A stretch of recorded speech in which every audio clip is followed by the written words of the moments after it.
Hi everyone, I'm Dr. Z. I'm a clinical psychologist specializing in transgender care. Welcome to my channel.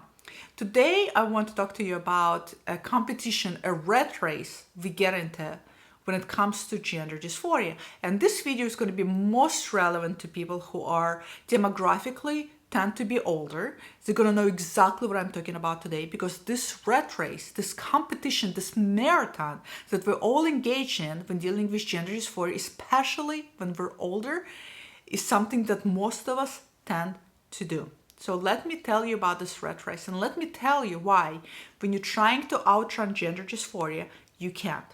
There's no winning gender dysphoria. Gender dysphoria doesn't win. There's no way you can really kind of run faster than gender dysphoria does. It's a beast, and it's a beast that is incredibly fast, and it's a beast that is always going to be ahead of you. So when we're talking about gender dysphoria, right, we're talking about a symptom. We're talking about a feeling we get when we don't feel congruency with our biological sex versus how we see ourselves on the inside, right? There's incongruency between, this internal battle between two different genders that's constantly going on. And for some people, the gender dysphoria can be incredibly severe, and for some people it can be lesser severe, but the dysphoria is still there. And what happens, as we know it, dysphoria occupies big, tremendous part of our brain. And it tends to sit there, it tends to, take vacancy. I always say, wow, you must have run a really nice hotel inside of your brain, because dysphoria is constantly there, trashing every single room, and yet you still allow it to stay there. That's the nature of this beast. It occupies a big portion of our brains. And when it does, it interferes with our lives. It interferes with our relationship. It interferes with our happiness. It interferes with our mood. It interferes with our work, because we can't do anything efficiently and with full attention and focus because we have the dysphoria running in the back of our mind. And dysphoria has its own voice. And that voice is constantly nagging and telling you things. And it's telling you things, and it's telling you things. So when those things happen to us, when it's always nagging, always looming, always there working in the background, right? What we try to do, and especially, again, I'm talking about older individuals, because they will really understand this, because you've been living with this a long period of time, a decade, 2, 3 decades, so you know exactly what I'm talking about. What we try to do with this gender dysphoric feeling, we try to outrun it. We feel that we're strong enough and smart enough to outrun it, so we create an internal marathon. And the way we try to outrun it is in different ways. So one way we tend to outrun it is we start telling ourselves that my mind is just making this up. I don't really have gender dysphoria. It must be the way I was brought up. Maybe I was brought up too religiously. Maybe it's all about gender roles. Maybe I just don't like current societal gender roles. The other way we try to outrun it is by telling ourselves that maybe if I just got married, maybe if I just had a family, maybe if I just have kids, all of this maybes we convince ourselves with, right? But what happens?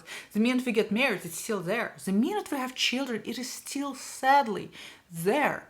And then we try to outrun it in different other ways. Maybe if I work longer, maybe if I work more, maybe if I take on extra job projects. So we throw ourselves into work. We work longer hours. We work longer night shifts. We constantly stay up on our feet just to outrun this mental anguish. So we tell ourselves all of the things. Maybe I'm going through middle age crisis. Maybe I've been cursed. Yes, I've heard that one too. Maybe, maybe it's just a fetish. Maybe it's just some internal things that I brought onto myself. We constantly engage in this internal spree with gender dysphoria, but it never ever works, does it? We still find ourselves battling with it. We're still finding ourselves putting on our sneakers, going outdoors and trying to outrun it. And in the end, dysphoria always wins. In the end, dysphoria always there. And it is there, I'm sorry to say, guys, but it is there for a reason. Symptoms, dysphoria is a symptom. Our symptoms are ways for our body to tell us something. The word disorder means out of order. Something is out of order. Something is outside the state of equilibrium.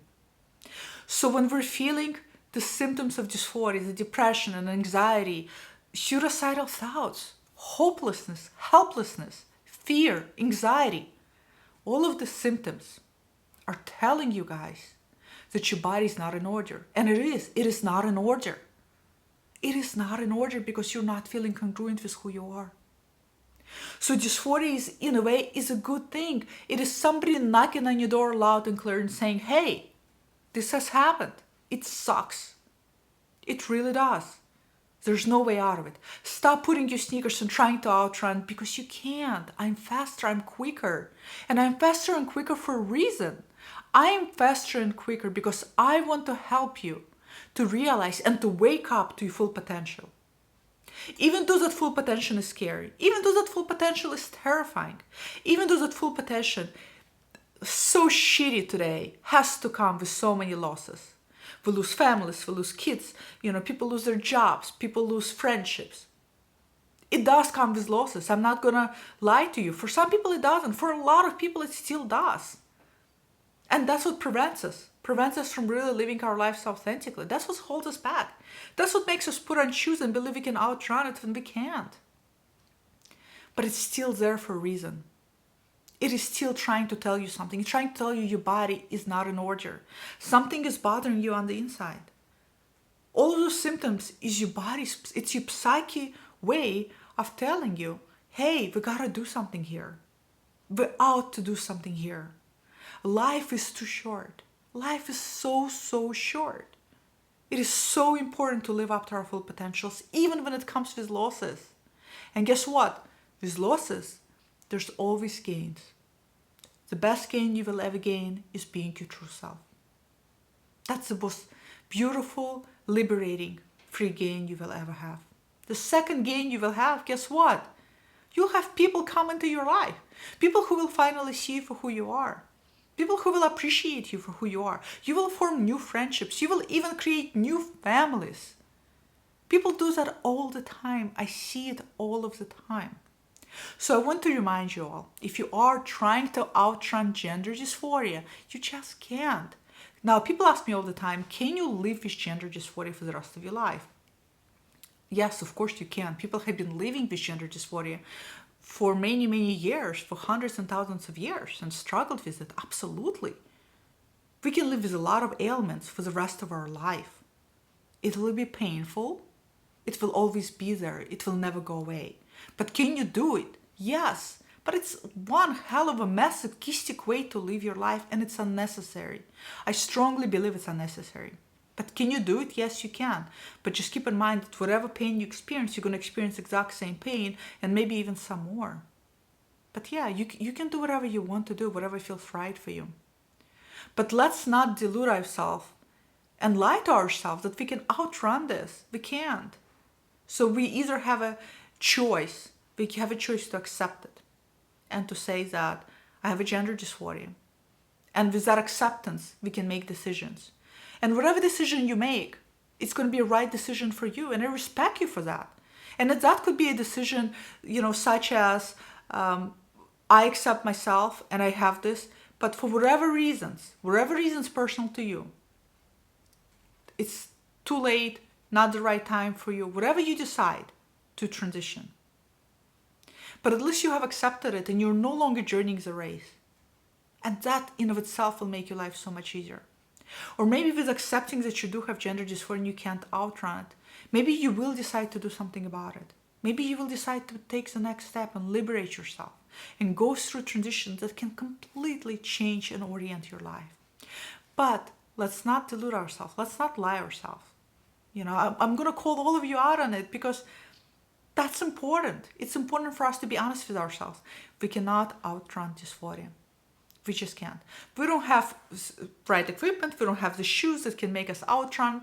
There's no way. We're not superhumans and we can't outrun it. So let's just stop outrunning it. And remember, it is there to communicate something to you. Your body is in disorder. Recognize that. Accept it. Even if you're not willing or ready to do anything about it, it all starts with acceptance. Now, what about you? Have you experienced this? Do you understand what I'm talking about? Have you tried to outrun it? Have you experienced how difficult it is to constantly put on the shoes every day, every morning, to throw yourself into work, to throw yourself into avoidance, to throw yourself into other things in order not to be preoccupied with dysphoric thoughts? And I bet you have. Share below, comment below, Tell me how it was for you. Tell me what kind of resolved out of that did you decide to make changes in your life. Most importantly, once you did decide to transition, how did that affect your life? How did that really affected your life? I'd love to hear that. And I'll see you guys all next time. Bye.